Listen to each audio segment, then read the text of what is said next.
Hello, everyone, and good afternoon, and welcome back to another Historians interview here on Tales from the Wandering Scribe. I'm your host, Gabriel Garcia. Many of you know me as the Wandering Scribe and the Wandering Quill. And joining us today is an historian making their official debut here on the show. Now, my guest today is a former senior historical interpreter at the Intrepid Museum, home of the aircraft carrier Intrepid, an avid researcher and historian. He spent over 6 years combing through archives and interviewing aviators and their family to uncover the incredible true story of Two-A-Day 18, Intrepid's highest scoring fighter squadron of World War II.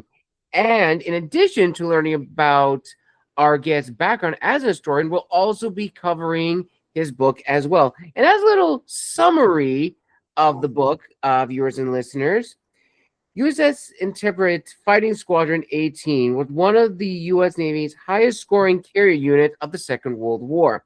Despite having only one combat veteran in its roster, its aviators, including Cecil Speedball Harris, the Navy's second-ranking ace, was credited with shooting down more than 170 planes during their 81-day tour of duty, earning the squadron the nickname Two-A-Day 18 in newspapers nationwide. Now, how did a novice unit with a comparatively short time in the theater accomplish such a feat?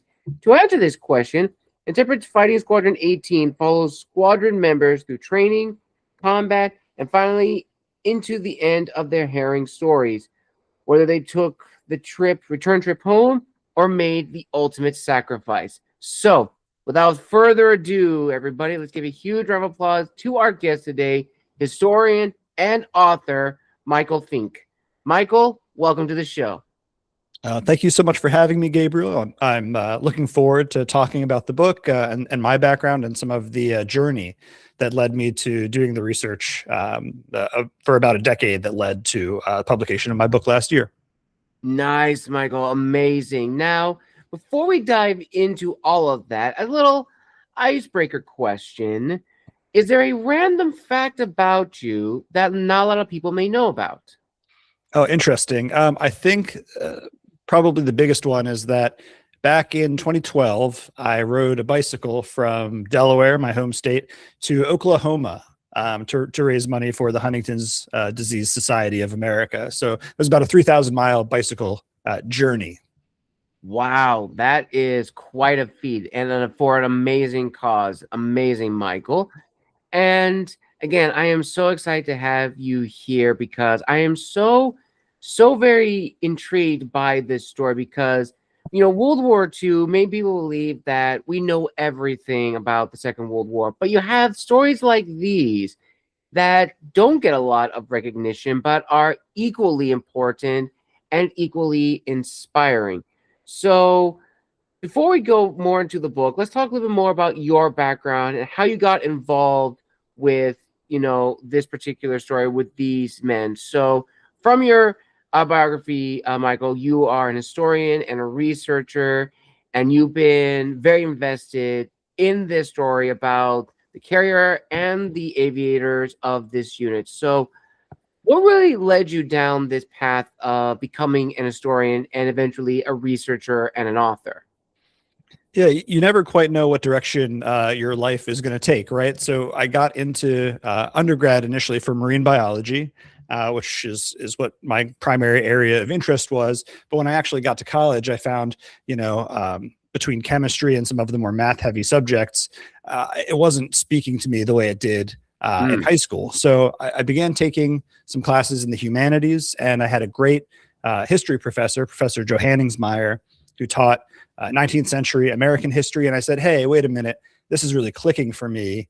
What if I switch gears here, do something kind of unexpected and change kind of the whole track and course of my life? So that's when I got really interested in history. I graduated from the university in 2013, and then just happened to move to New York a couple years later with the girl that I was seeing at the time, and said, okay, well, now I'm in a new place. I have this degree. How can I use it? How can I actually put it into practice? Absolutely. At Intrepid, they were hiring someone to work in the gift shop. And I said, well, this is not a history job per se, but I'll be somewhere historical. I can put what I've learned to use kind of sponging up all of the information available to me, and I can wander around this place and kind of find what speaks to me. And that's what kickstarted this whole journey, is just working on site at the Intrepid Museum at Pier 86 in New York, in Manhattan, and just walking where these men walked and learning a little bit more about their lives. Nice, amazing. Now, from that point, working, in the gift shop and to eventually becoming, as a senior researcher and combing through the archives and sort of, making this story from beginning to end. How did the book begin? Can you walk us through that initial journey in the beginning? Sure. Well, it really began with a question, which was in walking through the museum and learning more about the ship's World War II aviators. I was finding information about some of the aviators who served in early 1944. Some of those guys, the fighter pilots in particular, were in a unit with Butch O'Hare, who's kind of a legendary figure. O'Hare Airport in Chicago being, named in his honor, Medal of Honor, recipient. And then later in the war in 1945, when you have kamikazes, Iwo Jima, Okinawa, that unit, the Grim Reapers, was pretty well known, and their insignia continued all the way up into the 20th century and beyond. They were a unit, strike fighter squadron, all the way into 2019. So I could find a lot of information about those guys. But when I looked at Air Group 18 and Fighting 18, there was a lot less specifically about Fighting Squadron 18 out there, even though Cecil Harris was the Navy's second highest scoring ace of World War II. So the book started with me saying, well, how can I honor those guys whose story is not really out in the public eye? And it began with just making Cecil Harris a Wikipedia page. He didn't have one in 2015 when I started this project, and it kind of snowballed from there. Nice.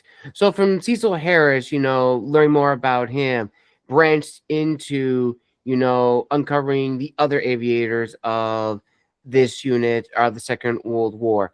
And now going into more so of the research and the behind the scenes of this book, ultimately for you, not only as an author, but as an historian and researcher, Michael, what was not only the goal you had for yourself working on this project, but the promise you're making, not just to yourself, but also readers of World War II, but also to the families of these aviators?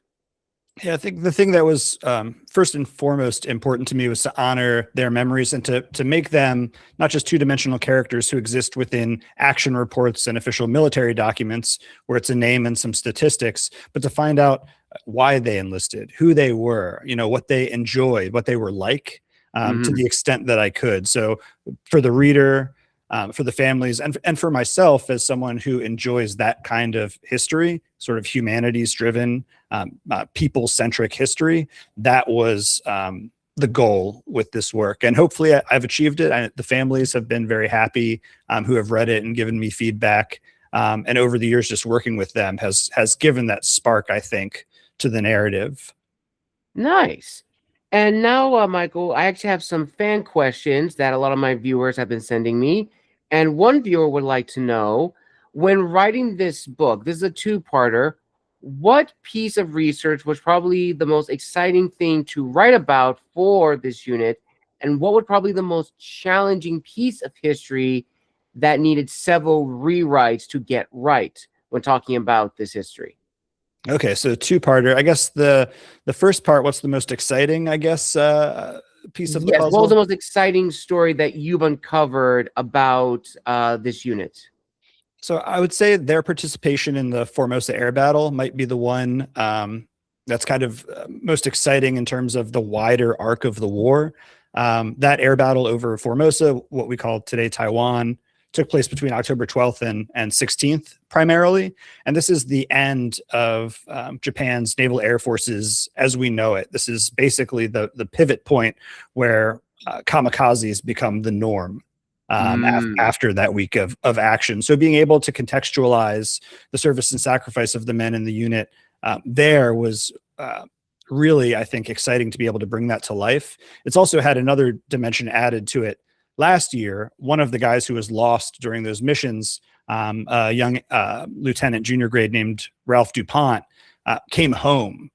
He was missing in action. after these strikes. And over the years, his family, working with the DPAA, the Defense Prisoner of War Missing in Action Accounting Agency, and different researchers, they were able to conclude that a set of remains buried as unknown at the Punch Bowl in Hawaii belonged to Ralph DuPont from Fighting 18. So he came home in October 2025. I went down to Florida to be with the family, and he got to be buried next to his siblings and his family members, which was, as you can imagine, a pretty big deal.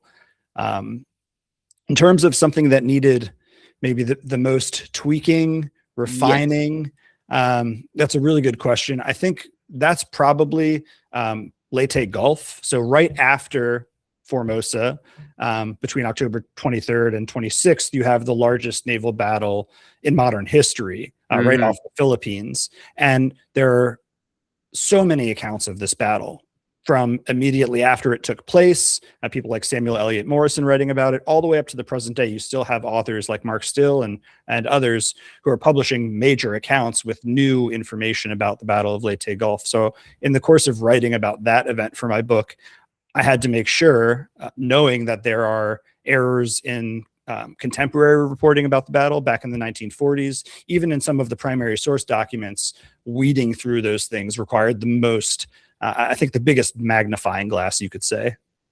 Absolutely. And kind of just going off on a tangent a little bit, I talked to a lot of World War II historians about the Battle of Leyte Gulf in the Philippines, which you're right, Michael, it is probably one of the largest naval battles in the Pacific. And I think, correct me if I'm wrong, I think it was probably like the last major battleship on battleship during World War II in the Pacific theater that completely decimated the Japanese naval fleet, which, again, correct me if I'm wrong, if I'm maybe jumping a little bit too far in history, but that also led to the invasion of the Philippines through Leyte Gulf in northern Philippines, because that was literally the area that they needed to go to. But a lot of people have argued, among all the islands and among the battles of the Pacific, that was probably next to the closest that the Marines and, of course, later the Army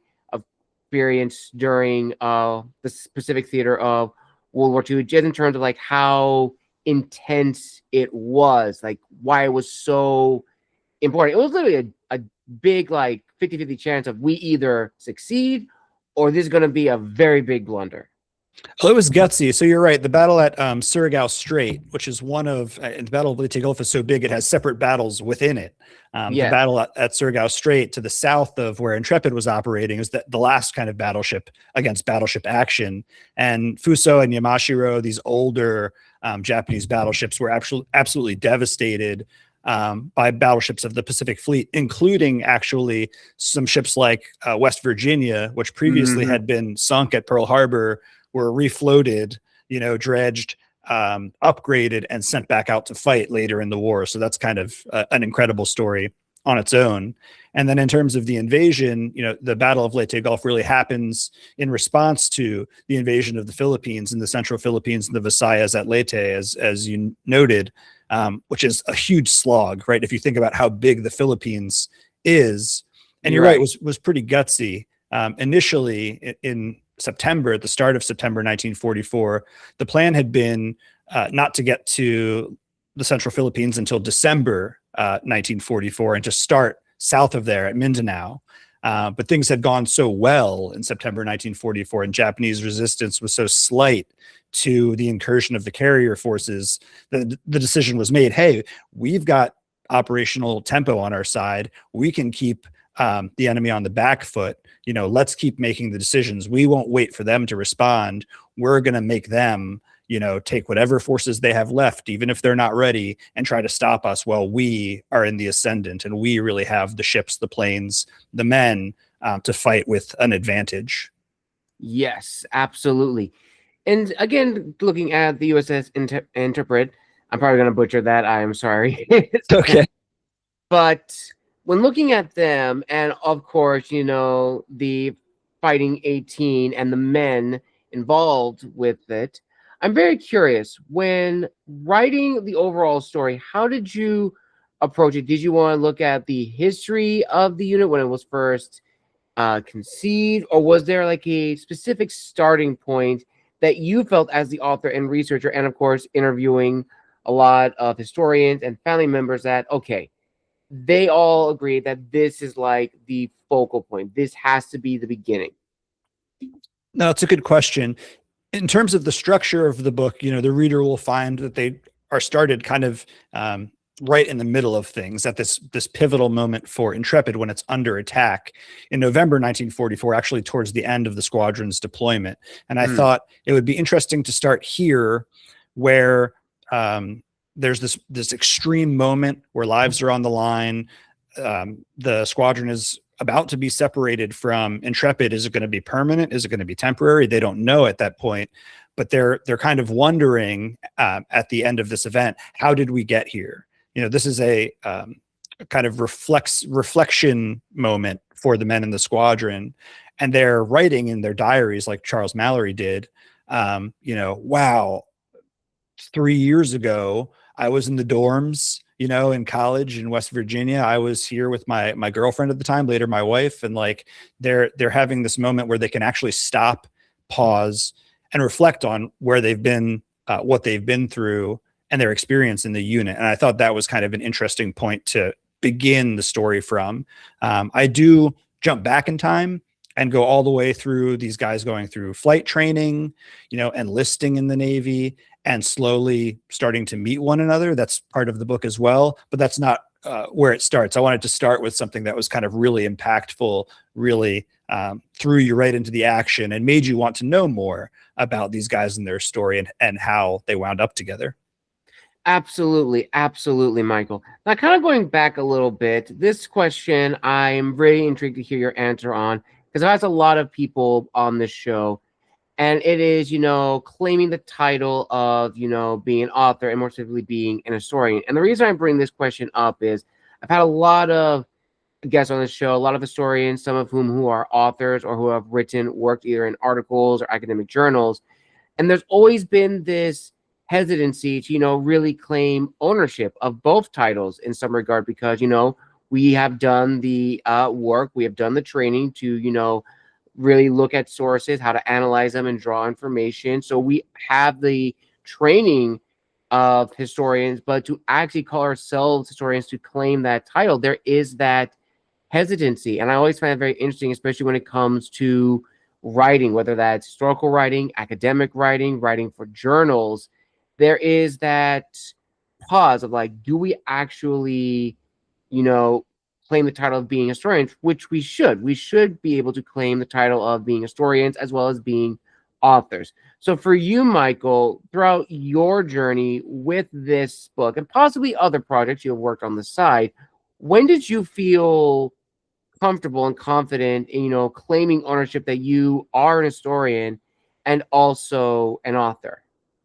Sure. Well, I guess the author thing is the easier question to answer, because once you can hold, a book that you've written, you have the sense of ownership there. At least I do. Historian is more difficult. I think I can't speak for everyone, but me personally, it's easy to fall back into a sense of imposter syndrome, right? Like I myself, I have a bachelor's of arts in history. I don't have a higher level. I don't have a graduate degree in history. I went straight from getting my undergrad to kind of working in arts and culture institutions and learning on the job there. So I still do occasionally have that sense of like, am I an historian? What level of credentials do I have? I tend to blend historian and researcher together for that reason, because one thing I am very confident in, as far as my skills and abilities are concerned, is digging. And that's what I really love to do. And I think what motivates a lot of us is like the hunt, right? For that clue, for that little thread that you can follow, the breadcrumb trail that will lead you to the edifice where you can build up your knowledge and tell your story. But I think you're right. There is a reticence, even among people who've published journal articles, books, whatever it might be, to claim ownership of that title historian. And I would just say, to end on a high note, is if you have found something that you can share with the public that it sheds new light on a fact related to something you're passionate about, you're doing history in that moment. You're being an historian. Yes. So I think it's really about the action, the activity, as opposed to focusing so much on what diplomas do I have on my wall. The work should speak for itself, and if it does, then I think you can claim that title. Absolutely. Very true. Very true. Now, when your book was nearing the end of, the editing phase and going into the publishing phase, did you let, the family members and maybe some readers that you trust a little glimpse into the story that you were telling? And if so, what was their general reaction like?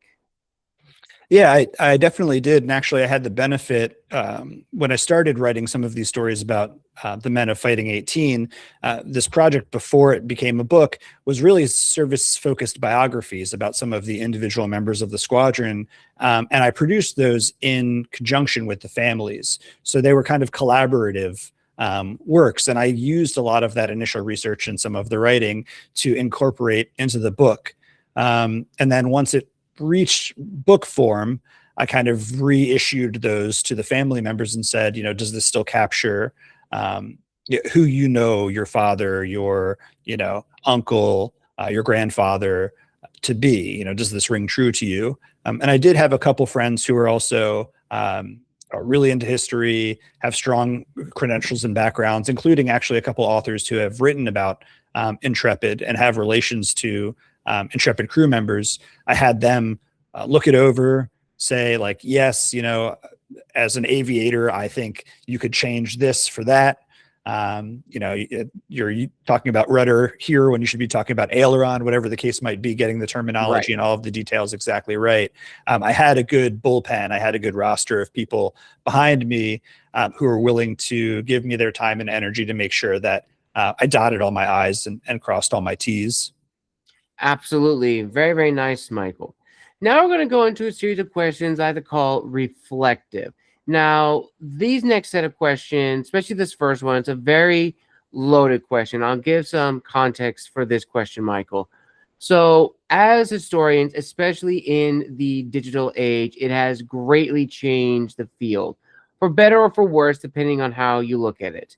Social media and the internet has allowed history to be accessible by everybody, which on that note is a very good thing because knowledge is being shared and transferred. But on the other side, which you may have seen or may have heard through the grapevine from colleagues or other people you had the opportunity to connect with, it can also be a very big problem because unfortunately with social media and the internet, history can be misinterpreted and definitely taught in a way that doesn't really help a lot of the advancement of history, which is a very, very tragic thing to say, but it does happen. And for a lot of historians that I've had on the show talking about this, they have expressed their concerns of, is history what it was before? You have this huge I don't want to say shift, but definitely a new avenue entering, which is historical content creation, which we'll be touching on later. And I think you kind of hinted at it before, but it is this notion of with social media, the internet, it can heighten everything to the extreme, especially for historians where it comes down to writer's block. I don't know what else to research. I don't know what else to write. Imposter syndrome, as you've mentioned before, and something that I've also struggled with in my own writing and my own presentations as well, where people can outright call you out saying, oh, you don't know what you're talking about, and that is criminal. And just making us reconsider, are we actually doing something we're supposed to be doing? So ultimately, Michael, my question to you is this. Being an historian and a researcher and an author in the digital age, what has disciplined you to stay true to yourself and to your goals? And can you give us an example of, was there ever a moment where, let's say, the book was possibly going to be changed differently? Maybe it was going to be just, some journal entries or maybe an article or something different before becoming a book? Yeah, I will say, and you alluded to this in your lead up in the question, that it's a double-edged sword, right? The genie's out of the bottle, and now we have all of these tools and technologies. We've got like a glut of AI bots that are all over social media, posting complete nonsense and getting so much engagement that for a content creator who's making things the old-fashioned way, spending a lot more time making sure all of the facts are correct before putting it out there, you feel, I feel, the royal you, I guess, overwhelmed. And it can lead to sort of like, is it worthwhile for me to keep doing this thoughts when in the kind of public square, your voice is being blasted away by the megaphone of kind of AI bots constantly producing content at a clip faster than you can, even if it's, not really accurate or good. It just kind of, for whatever reason, really is resonating with the audience.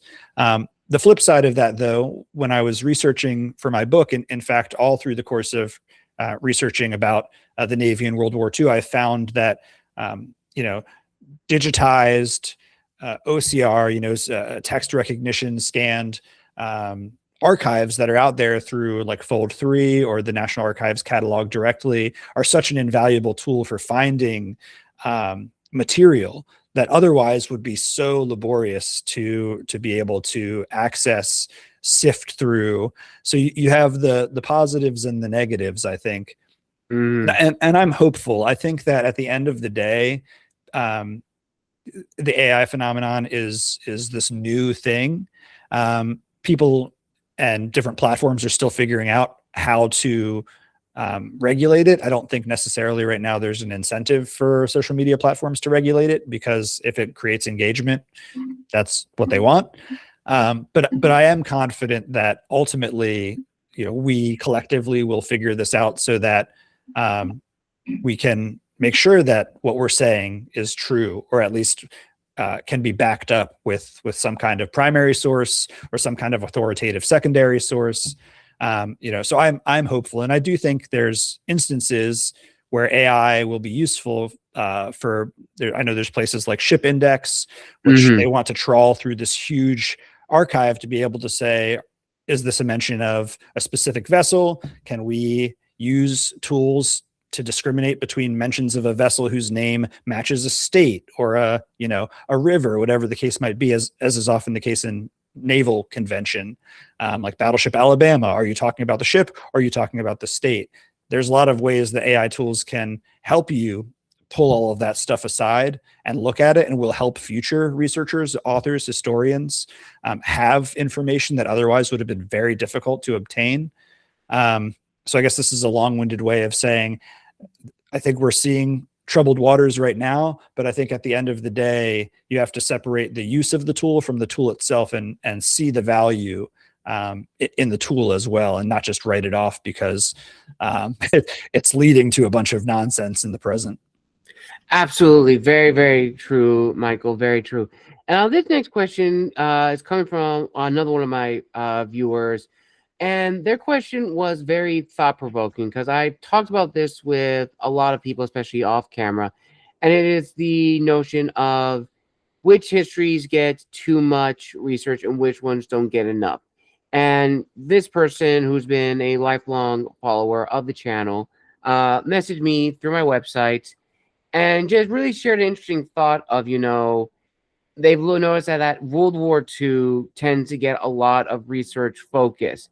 And they gave their reasoning is that, World War II has been, for the most part, for the general public, been researched to death.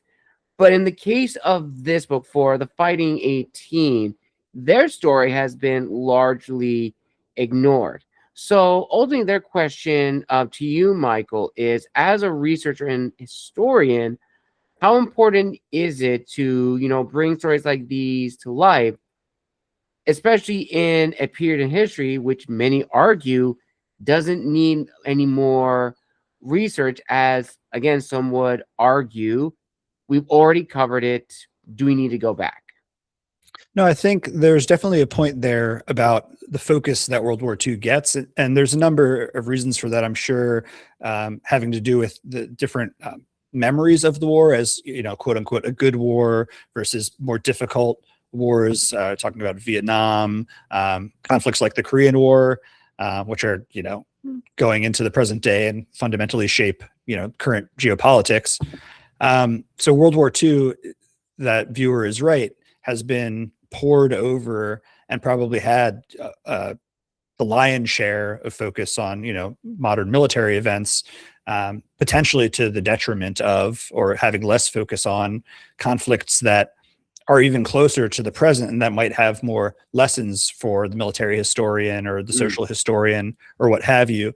I'd say, though, if I'm going to play devil's advocate for myself and for other, World War II historians of today, we're at a moment now, really the sundown of the greatest generation, where we have so few of these people left that we really need to take advantage of this moment to document those stories before they go, because there are the last kind of surviving folks who lived through this, whether they were on the home front, whether they were out, fighting in the field, aboard ships, what have you.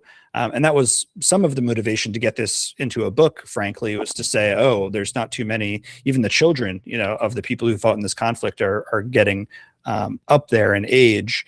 So I think for World War II and for the fascination with it right now, even though there's already this large corpus, this large body of work about it, I think part of the reason it's still getting so much attention is that we're at this moment where very soon there won't be anyone who's able to meet someone who was there, who really understood and lived through that time.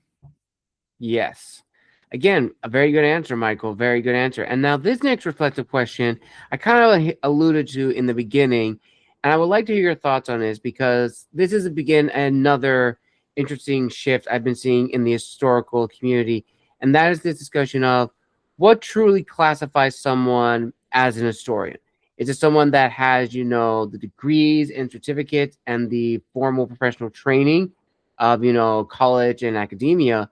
Or is it someone who is very passionate about history, may not have a degree in the field that they are studying, but are equally passionate? They do the research and they want to help the scholarship. Something along the lines of the term I've been seeing is armchair historians. And I love asking historians this question because I would like to hear their insight into this and why they believe that there kind of is this disconnect between, the classically and academically trained historians and those who are not formally trained in history in terms of like analyzing sources, but they're passionate about the history nonetheless. Yeah, I think I fall somewhere in the middle. I do think it's important to have, and this doesn't necessarily have to be gained through like enrolling in college and taking courses, but I think there are ways to get that same level of credentialing, or to have someone who can serve as a mentor who does have that kind of training and can show you how to discriminate between sources, statistical analysis, things like that are very important. I think that can be difficult to get a handle of on your own, although obviously it's not impossible. So on the one hand, I'm against the notion of gatekeeping the term historian, but on the other, I think it really is important to, if you're setting out to be an historian because you want to tell stories, or be an historian because you really want to set the record straight and get the facts right, whatever the case might be, I think it's important to make sure that you have some sense of how history is done. And it's, again, this is not only done through university courses, but there are libraries, cultural institutions, all kinds of institutions around us where workshops, opportunities to find mentorships and all of this, those opportunities exist out there. And I think it's worthwhile to pursue them if your plan is to really seriously pursue doing history. Again, very great answer, Michael. Very great answer. So now we're going to turn into my favorite segment, the business side of being an historian. Now, as an icebreaker question for this, let's talk about what after the book was published and marketing the book. Now, as you're marketing the book, what really surprised you about this aspect of your journey? And looking back, was there anything, or is there anything you would have done differently in terms of promoting your book, talking about the research, trying to bring forth the knowledge to other avenues? Yeah, I think that this is an element that really surprised me as a first-time author. Um, One thing I probably would have done is, when the book came out, and still to this day, I've been trying to do social media posting with little stories here and there that relate to the book, either ones that are directly in the narrative or things that didn't make it, out of the cutting room floor, things that are really interesting factoids, but didn't necessarily plug into any chapter or any story as it related to the whole of the narrative. I think I would have done that, produced those sort of augmenting segments in the run up to publication. And then I think that would have helped in the early stages of publication to generate continued interest, and to really help serve as an adjunct to the marketing that was done by Naval Institute Press. It's not like being published by Simon and Schuster or Penguin Random House or whatever the case might be. Naval Institute Press has been great. Working with them has been great. They've been doing a great job with marketing, but their resources are not the same as like a major publishing house. So I've learned a little bit over the course of the year plus that the book has been out about different strategies. And I've been making sure that I connect with, naval aviation museums more generally, you and other content creators who might be interested in talking about the book. But again, when we were leading up to this, I was so busy with edits and making sure everything was looking good and approving this and approving that and working my 9 to 5, that it didn't hit me until the book was out. Like, oh, there's all these things that I could be doing to really ratchet it up and make sure that I maximize the impact. So I'd say if you have a book that is coming out, 6 months time, have stuff locked and loaded for that run up to publication and that first window of the first few months that the book is out, because it'll stand you in good stead to really multiply the impact when the book first launches, as opposed to what I've been doing is just trying to sustain interest. Absolutely. Very great answer, Michael. Very great answer. Now, this next one comes down to, understanding our audience. And this goes back to, your roots as a researcher, because, as a researcher, you have been taught and trained to write in a very certain way for a very specific audience. And I imagine for writing this book in particular, it was kind of, I imagine, maybe a little bit of struggle. And the reason why I may think this and say this is because, again, when we write for a more academic audience, we can easily use the jargon a little bit better because they can understand and pick it up. But if we're writing for a broad audience, that's when we have to kind of pull back the jargon and really find a balance of, you want to showcase authenticity of the research, but also your voice as an author. We also don't want it, again, this term of like, the gatekeeping, you don't want to gatekeep like certain word or like certain histories or anything like that. You want it to be open and accessible. And it is a challenge because we are reteaching ourselves how to write in a sense. So for you, when writing this book, did you have a good idea of the audience you were writing for, or did you not think of an audience as you were writing this book and more solely interested in telling the story of the Fighting 18? Yeah, I think I had a pretty good handle on the audience, in part because, I have been reading basically since I started at Intrepid back in 2015 in the gift shop, all sorts of narratives about different squadrons and air groups and ships. And I wanted to write for that same kind of, it's an adult audience. It's not necessarily geared towards young adult or juvenile audience, just because of the subject matter. But in breaking down the jargon, I think one thing that helps is when I was going through training initially, doing historical interpretation, working as a tour guide, and I interviewed actually first for that job. The guy named Mike, who hired me on, he was the senior tour guide at the time. Him and Annette interviewed me, and they took me to an Avenger, a torpedo bomber, and they pointed at the torpedo and they said, I'm 5. explain what this is to me. Mhm. And I started saying, this is a torpedo. This is, and then they stopped me and they said, what's a torpedo?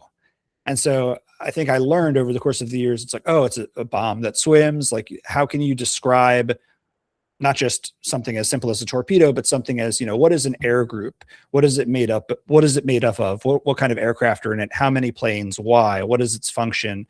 Breaking things down to their constituent parts is something that I got better at over the years, leading tours and doing public programs at the museum. And I think I was able to translate that into the book to make sure that more high-minded concepts of naval aviation, stacking aircraft at different altitudes, the difference between maybe an escort and a ground attack mission, being able to make that available to an audience beyond just maybe a military history audience, a more general kind of history reading audience who may not have any familiarity with carrier operations. I think I was able to do that pretty successfully in the book as a result of my background. Absolutely. Again, very well said, Michael. Very well said. And one thing I think it is important to note that as historians and especially as researchers, it is very helpful to have a good group of people that can provide other avenues for us to explore. So I think it's time to ask you, Michael, are there any people you want to give a personal shout out to who have helped you on your journey, whether you as a historian and researcher or anyone specifically tied to the book? And secondly, how important is it for our fellow historians and fellow history lovers out there really get into the mindset of networking and building connections?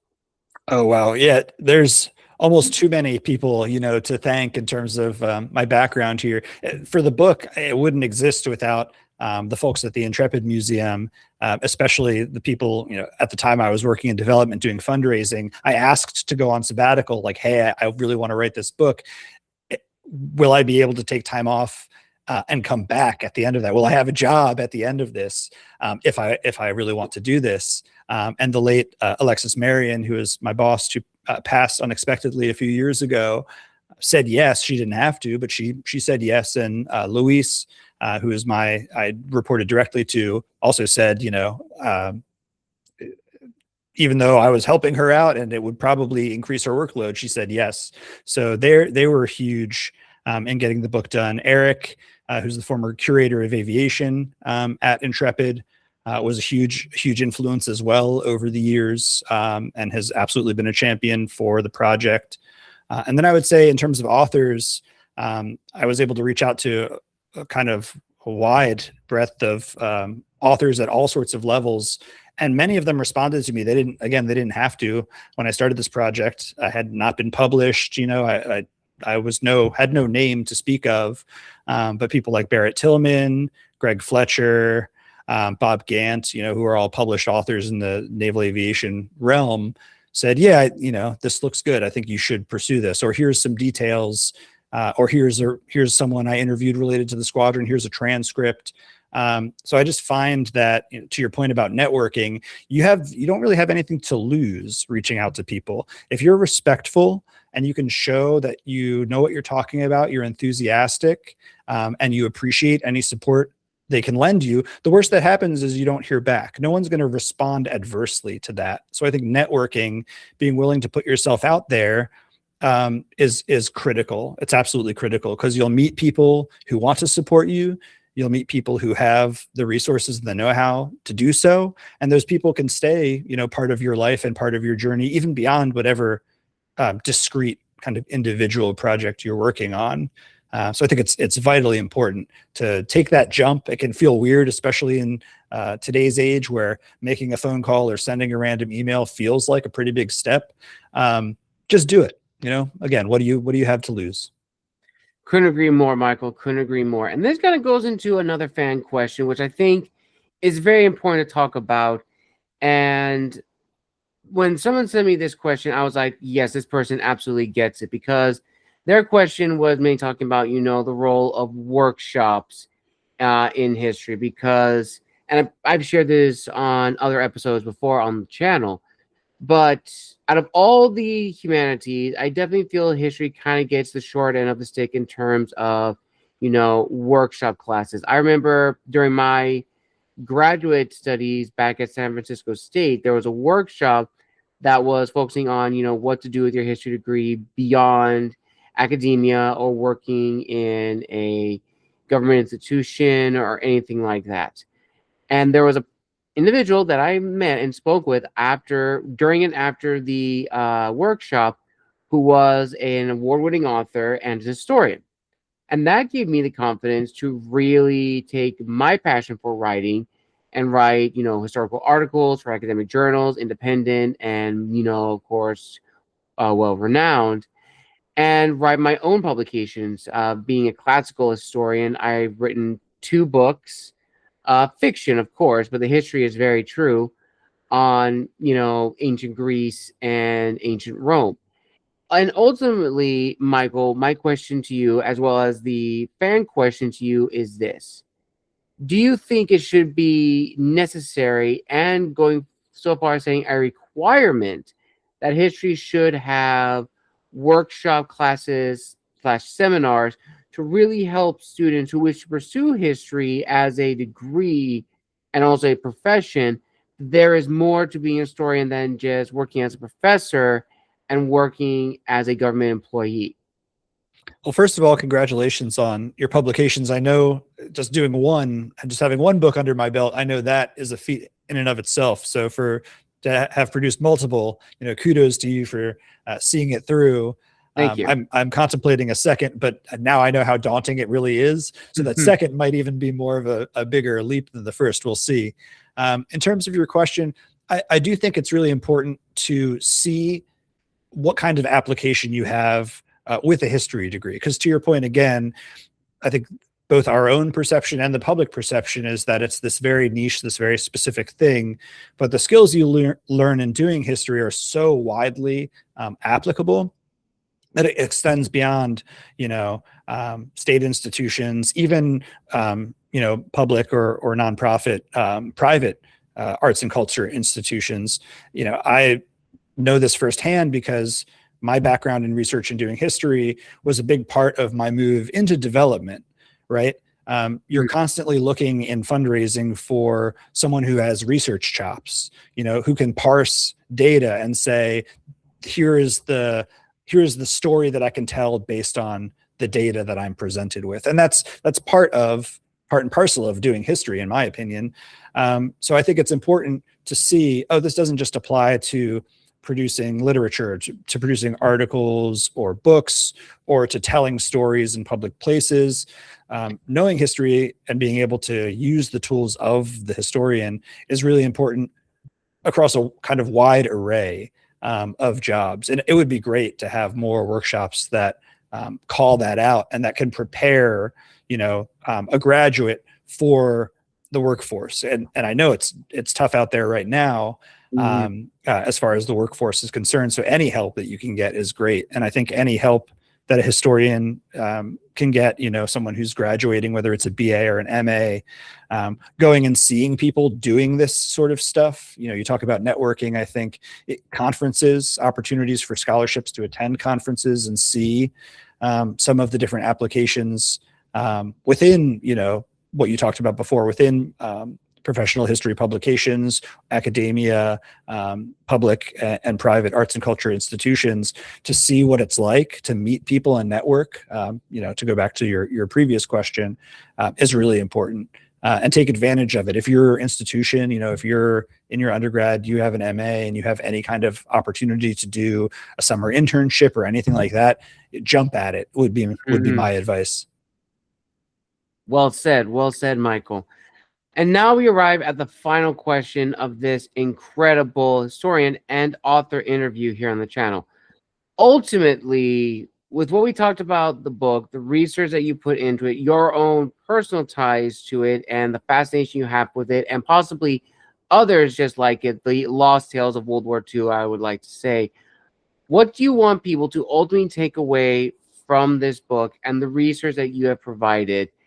And if you can go even more in depth on what would be your pearl of wisdom to not just fellow writers, but also anyone looking to pursue history as a degree and a profession. Yeah, I would say, what I want people to get out of it, or the kind of lasting impression from the book, is not so much the air combat, although, that's important, or the time and service that these men gave, which again is vitally important. If you think about the age of most of these guys, whether they were officer or enlisted, is from 17 to, for the most part, in their early 20s, doing things every day where it could be their last time, taking off from or returning to the ship. All of that's important to think about. But I think what will form a lasting impression on someone is, well, why did they enlist in the first place? Where did they come from? What were they like? And then for the guys who did or didn't come home, what were the lasting effects of the war on them? I think I personally am most motivated by those questions. What impact does it have when someone goes out to war, doesn't come home, and maybe they have a child they've never met who's just been born, or who's only a few years old? What hole does that leave in the family? What lesson can we learn from that? So many of the men who participated in World War II came back and said, we shouldn't do this again, right? What can we do? What institutions can we form? What lessons can we learn to make sure that we won't have a World War III? And I think that while my book is mostly about the experience of these men at war, going into war, I've tried to inject them as kind of round individuals with lives back home they were looking forward to going back to, integrating back into society, and thinking about, this guy was really good at sports, this guy was really good at engineering, understanding that each individual out of the hundreds of thousands, of Americans who participated in World War II, more than that, really, every one of them has a story. And I think if you come away from the book with that lesson, or with that idea firmly ingrained in your mind, then I've done a good job. And then I've already lost track of the second part of your question. If you could reiterate that for me, that would be great. Of course, Michael. So I think you kind of answered it previously before, and not in this question, but the question before. But if you can go a little more in depth on your word of wisdom to not just fellow writers and authors, but anyone also wanting to pursue a degree in history as well as a profession as an historian. Yeah, I think you can't go wrong if you read something and you say, well, why is that the case? Or if you read something and you say, it seems like there's something missing from this larger picture. If that inspires you to dig deeper, you've already got what you need to be an historian. You've already got the impulse and the drive that it's going to take to carry you through a rewarding career. And if you're willing to follow that and put in the work, maybe history is for you. I would say that, if you are intellectually curious, if you like telling stories, if you like finding clues, history is for you. And you can apply whether or not you use that to be a professional historian in your career. If you follow those impulses, they will pay dividends for the rest of your life, no matter what you do. So I'd say always be curious, always be open-minded, and always be following something.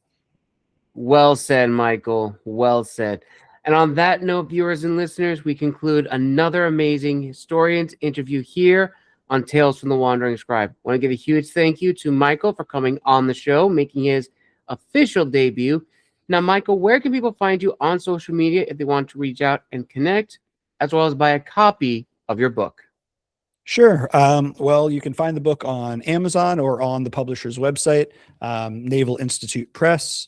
On socials, I'm on, Facebook, Instagram. If you look up either Fighting Squadron 18 or 2-A-Day 18, you'll stumble into my pages. I'm also on LinkedIn. And you'll find me, if you see a picture of a Michael Fink in front of a plane, it's probably me. There's a few of us out there, but not too many that are have their LinkedIn pictures in front of aircraft, as far as I know. And that's where I am right now. I haven't made the jump to TikTok or any of those other ones, but who knows what the future holds.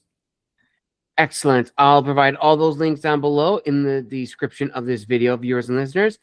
And if you'd like to see Michael back on the show for, let's say, another episode, possibly being a headliner for the Historians Lounge to talk more in depth of the Fighting 18, like this video, comment down below, and of course, subscribe to the channel, and I will make it happen. And once more, everyone, thank you so much for joining us for another wonderful episode. A huge thank you to Michael. And as always, this has been the Wandering Scribe and the Wandering Quill, signing out. Wish you all a wonderful day wherever you are in the world. Happy Friday, everybody, and we'll see you all in the next episode. Take care and have a wonderful day.